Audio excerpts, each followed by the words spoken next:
தமிழ்நாடு சட்டப்பேரவையின் முதல் கூட்டத்தொடர் ஆளுநர் உரையுடன் இன்று தொடங்குகிறது. ஒவ்வொரு ஆண்டும் தமிழ்நாடு சட்டப்பேரவையின் முதல் கூட்டத்தொடர் ஆளுநர் உரையுடன் தொடங்குவது மரபாக இருந்து வருகிறது. அந்த வகையில் இந்த ஆண்டின் முதல் கூட்டத்தொடர் காலை 9:30 மணிக்கு தொடங்குகிறது. இதில் உரையாற்றுவதற்காக காலை 9:25 மணிக்கு சட்டப்பேரவை வளாகத்துக்கு வரும் ஆளுநர் RN ரவிக்கு பேண்டு வாத்தியம் முழங்க காவல்துறை அணிவகுப்பு மரியாதை அளிக்கப்படவிருக்கிறது. சரியாக காலை 9:30 மணிக்கு தமிழ்தாய் வாழ்த்து பாடப்பட்ட பின்னர் ஆளுநர் RN ரவி உரை நிகழ்த்த உள்ளார். ஆளுநர் ஆங்கிலத்தில் உரை நிகழ்த்தி முடித்ததும் அந்த உரையை தமிழில் சபாநாயகர் அப்பாவு வாசிக்க உள்ளார். அத்துடன் முதல் நாள் கூட்டம் நிறைவடைய உள்ளது.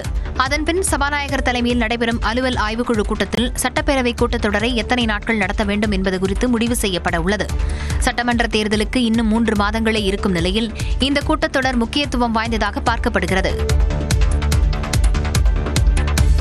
தமிழ்நாட்டில் வடகிழக்கு பருவமழை விலகியதாக அறிவித்துள்ள வானிலை ஆய்வு மையம் பனியின் தாக்கம் படிப்படியாக குறையும் என்று தெரிவித்துள்ளது. தமிழகம், புதுவை மற்றும் காரைக்கால் பகுதிகளில் வரும் வியாழன் வரை வறண்ட வானிலை நிலவும் என்றும் வரும் 23 முதல் 25ஆம் தேதி வரை ஒரு சில பகுதிகளில் மிதமான மழை பெய்யக்கூடும் என்றும் வானிலை ஆய்வு மையம் கூறியுள்ளது. நீலகிரி மாவட்டம் மற்றும் கொடைக்கானல் மலைப்பகுதிகளில் அதிகாலை வேளையில் உறைபனி ஏற்பட வாய்ப்புள்ளதாகவும் தெரிவித்துள்ளது. சென்னை மற்றும் புறநகரில் இன்று வானம் ஓரளவு மேகமூட்டத்துடன் காணப்படும் என்றும் அதிகாலையில் லேசான பனிமூட்டம் காணப்படும் என்றும் வானிலை ஆய்வு மையம் கணித்துள்ளது. தமிழ்நாட்டில் குறைந்தபட்ச வெப்பநிலை இயல்பை ஒட்டியே இருக்கும் என்றும் கூறியுள்ளது. இதனிடையே வடகிழக்கு பருவமழை தமிழ்நாடு, புதுவை, காரைக்கால் பகுதிகள் மற்றும் அதனை ஒட்டிய தென்னிந்திய பகுதிகளில் இருந்து விலகியதாக வானிலை ஆய்வு மையம் தெரிவித்துள்ளது. சென்னையில் ஆபரண தங்கத்தின் விலை ஒரே நாளில் சவரனுக்கு 1360 ரூபாய் அதிகரித்து 1,07,000 ரூபாயை கடந்து புது உச்சம் தொட்டுள்ளது. உலகளாவிய பொருளாதார மந்தநிலை மற்றும் மேற்கத்திய நாடுகளுக்கு இடையிலான போர் பதற்றம் காரணமாக தங்கத்தின் விலை தொடர் ஏற்றத்தை சந்தித்து வருகிறது. அந்த வகையில் வாரத்தின் முதல் வர்த்தக நாளான திங்கட்கிழமை கிராமுக்கு 170 ரூபாய் உயர்ந்து 13,450 ரூபாய்க்கு விற்பனையாகிறது. ஒரு சவரன் ஆபரண தங்கத்தின் விலை 360 ரூபாய் அதிகரித்து 1,07,600 ரூபாயாக நிர்ணயிக்கப்பட்டுள்ளது. வெள்ளி விலையும் கிராமுக்கு 8 ரூபாய் உயர்ந்து 1 கிராம் 318 ரூபாய்க்கும் 1 கிலோ கட்டி வெள்ளி 3,18,000 ரூபாய்க்கும் விற்பனையாகிறது. அதாவது நமக்கு குழந்தைங்க பிறந்திருக்கும் போது அவங்க மோதிரம் ஏதாவது பண்ணி போட்டிருப்பாங்க. இப்போ நம்ம திரும்ப செய்யணுங்கும் போது ரேட்டு கூட்டிகிட்டே போது ஒரு சின்ன பேபி மோதிரம் கூட நம்மளால வாங்க முடிய மாட்டேங்குது. கஷ்டப்படுறவங்களுக்கு அதெல்லாம் வாங்க முடியாது. வருஷத்துல ஒரு நாள் வட்டிக்கு கொடுத்து வாங்கினாலும் கூட அந்த நகையை வாங்க முடியாம போகுது.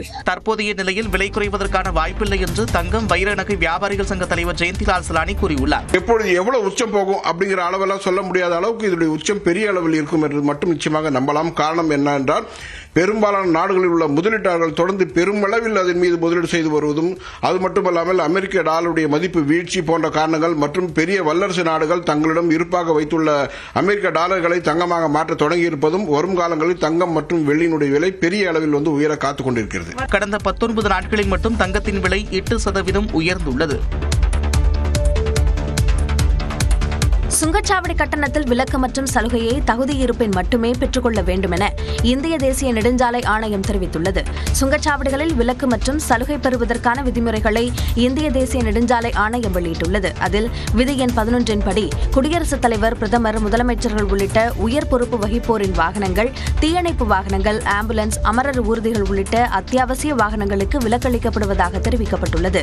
விதி எண் 9 சுங்கச்சாவடி பயனாளர்களுக்கு தள்ளுபடி கட்டணத்தில் பாஸ் அளிக்க வழிவகை செய்யப்பட்டிருப்பதாகவும், அதன்படி சுங்கச்சாவடியின் 20 கிலோமீட்டர் சுற்றுவட்டார பகுதிகளில் வசிக்கும் மக்களுக்கு 150 ரூபாய்க்கு மாதாந்திர பாஸ் வழங்கப்படும் என்றும் தெரிவிக்கப்பட்டுள்ளது. அதே நேரம் இணைப்பு சாலையோ பிற சாலைகளோ இருந்தால் இந்த பாஸ் வழங்கப்படாது என்று விளக்கம் அளிக்கப்பட்டுள்ளது. ஒரு குறிப்பிட்ட மாவட்டத்தில் பதிவு செய்யப்பட்ட தனியார் வாகனங்களுக்கு அந்த மாவட்டத்திற்குள் உள்ள அனைத்து சுங்கச்சாவடிகளிலும் 50% சலுகையில் கட்டணம் வசூலிக்கப்படும் என்று கூறப்பட்டுள்ளது. திமுக ஆட்சியில் அணைகள் கட்டவில்லை என்பது பொய் என முதலமைச்சர் விளக்கம் அளித்துள்ளார். தமிழ்நாட்டில் திமுக ஆட்சி காலங்களில் 43 அணைகள் கட்டப்பட்டுள்ளதாக முதலமைச்சர் மு க ஸ்டாலின் பெருமிதம் தெரிவித்துள்ளார். சென்னையை அடுத்த கிழக்கு கடற்கரை சாலையில் உள்ள நெம்மேலியில் நீர்வளத்துறை சார்பில் 342 கோடியே 60 லட்சம் ரூபாய் மதிப்பில் மாமல்லன் நீர்த்தேக்கம் அமைக்கப்பட உள்ளது. 4375 ஏக்கர் பரப்பளவில் 1.6 TMC வெள்ள நீரை சேமிக்கும் வகையில் இந்த நீர்த்தேக்கம் அமைகிறது. இந்த பணிகளுக்கு முதலமைச்சர் மு க ஸ்டாலின் அடிக்கல் நாட்டி வைத்தார்.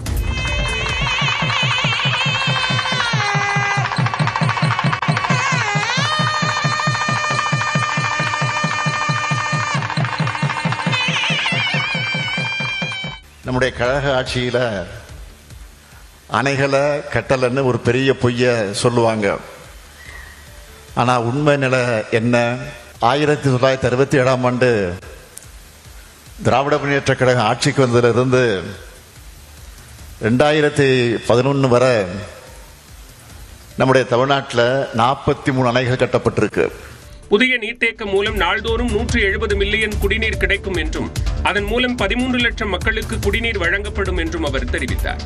மேலும் மாமல்லன் நீர்த்தேக்கத்தால் கடல் நீர் உட்புகுவது தடுக்கப்படும் என்றும் முதலமைச்சர் மு க ஸ்டாலின் தெரிவித்தார். கரூர் கூட்ட நெரிசல் வழக்கு தொடர்பாக தாவேக தலைவர் விஜயிடம் டெல்லியில் 2வது முறையாக சிபிஐ அதிகாரிகள் 5½ மணி நேரம் விசாரணை நடத்தினர். கடந்த செப்டம்பர் 27ஆம் தேதி கரூரில் தாவேக தலைவர் விஜய் பரப்புரை மேற்கொண்ட போது ஏற்பட்ட கூட்ட நெரிசலில் சிக்கி குழந்தைகள், பெண்கள் உட்பட 41 பேர் உயிரிழந்தனர். இந்த வழக்கை விசாரித்து வரும் சிபிஐ கடந்த 12ஆம் தேதி டெல்லியில் விஜயிடம் 6 மணி நேரம் விசாரணை நடத்தியது. 2வது கட்டமாக நேற்று காலை 10:30 மணி அளவில் சிபிஐ அலுவலகத்தில் விஜய் ஆஜரானார். 5½ மணி நேர விசாரணைக்கு பின்னர் மாலை 4:30 மணி அளவில் சிபிஐ அலுவலகத்தை விட்டு வெளியேறிய விஜய் காரில் இருந்து இறங்கி தனது ஆதரவாளர்களை பார்த்து கையசைத்து விட்டு சென்றார்.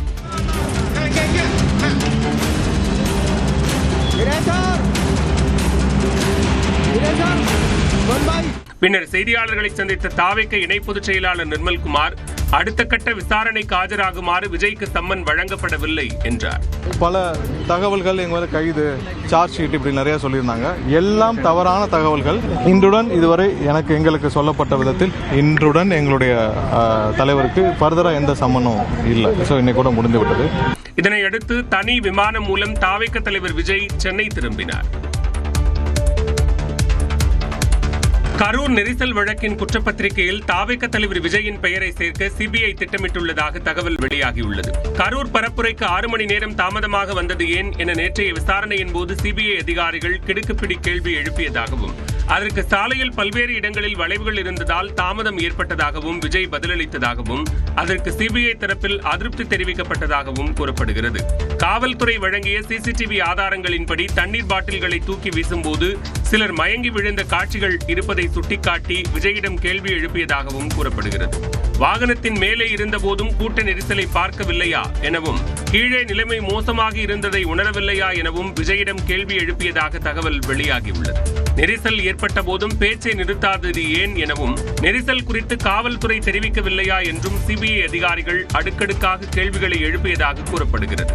காவல்துறையின் வழிகாட்டுதலின்படியே கூட்டத்திற்கு தான் வந்து சென்றதாகவும் காவல்துறை நினைத்திருந்தால் கூட்டத்தை கட்டுப்படுத்தி இருக்க முடியும் என்றும் தங்கள் வேலையை செய்ய காவல்துறையினர் தவறிவிட்டதாகவும் விஜய் கூறியதாக தகவல் வெளியாகியுள்ளது.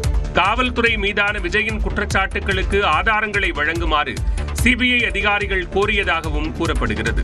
இந்நிலையில் பிப்ரவரி முதல் வாரத்தில் முதற்கட்ட குற்றப்பத்திரிகையை தாக்கல் செய்ய சிபிஐ திட்டமிட்டிருப்பதாகவும் அதில் தாவேக தலைவர் விஜயின் பெயர் இடம்பெறலாம் என்றும் தகவல்கள் வெளியாகியுள்ளது.